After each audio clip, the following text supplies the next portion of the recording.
Engine start.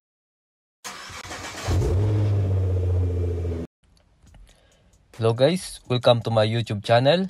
So today we are replacing the battery of this Toyota Vios 2023.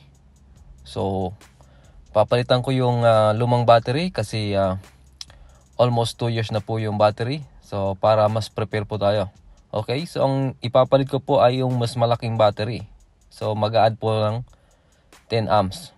Okay, so para po mas matagal malubot yung battery, dinagdagan ko po ng amps per hour para hindi po malubat kasi nagkabit pa ako ng camera at saka para maganda yung kuryente, mas marami pong voltage. Kahit mo mag-music kayo sa loob na hindi nakandar yung makina, okay lang kasi mataas po yung volts na amperes. Okay, ito po yung mga ibig sabihin ng battery, yung mga term and code ng ating mga battery.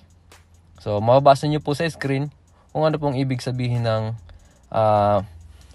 pinapaliwanag ko dito. Okay, so ito po yung formula kung paano i-calculate yung C-rate hours ng ating battery. So meron po tayong milliamperes and current milliamperes. Okay, so ito po yung 55D23. So ibig sabihin, so 12 volt battery. So 6 cells po yung ating cells ng battery.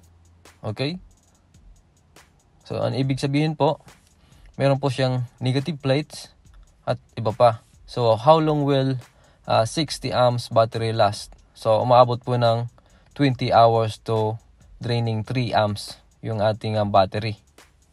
Okay, so makikita nyo guys, so nag-research muna ako para mapakita ko sa inyo kung ano ba talaga yung dapat na isabi ko sa ating vlog. Okay, so what those NS mean? So Japanese GIS standard, so is showing into the screen. Okay, so ito na po yung battery.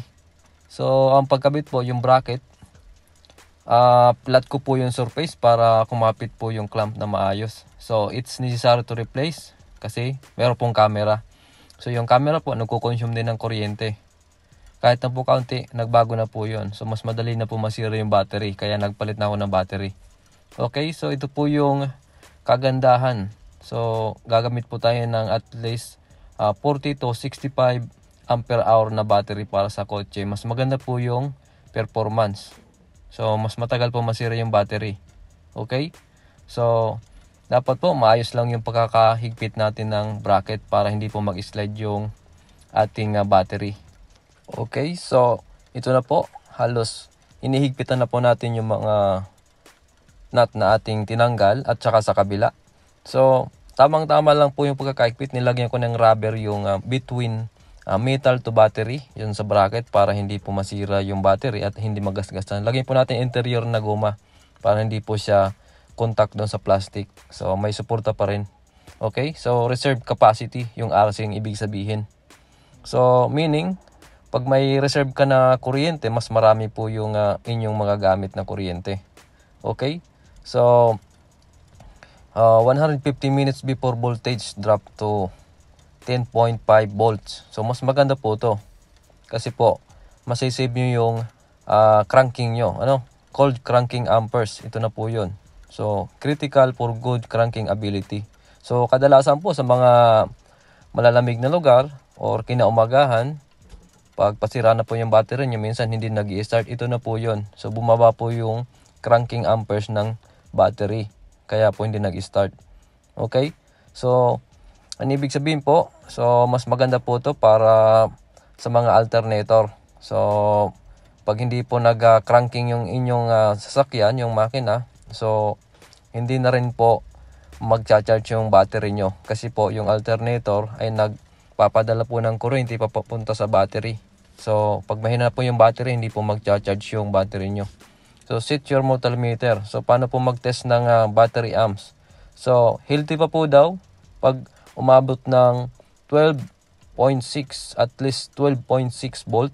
Okay pa po yan, healthy pa po. Pero pag bumaba na po yan, pag kaka-start nyo lang po, tapos pinatay nyo, bumaba pa dyan sa 12.6, ibig sabihin po, yung battery nyo mahina na mag-charge. Kaya po, pag nag-reading pong 12.6, healthy pa po yung battery. Ganitong reading, 12.6 minimum. Okay? So, maraming salamat po sa mga nanood at okay na po yung ating ginawa.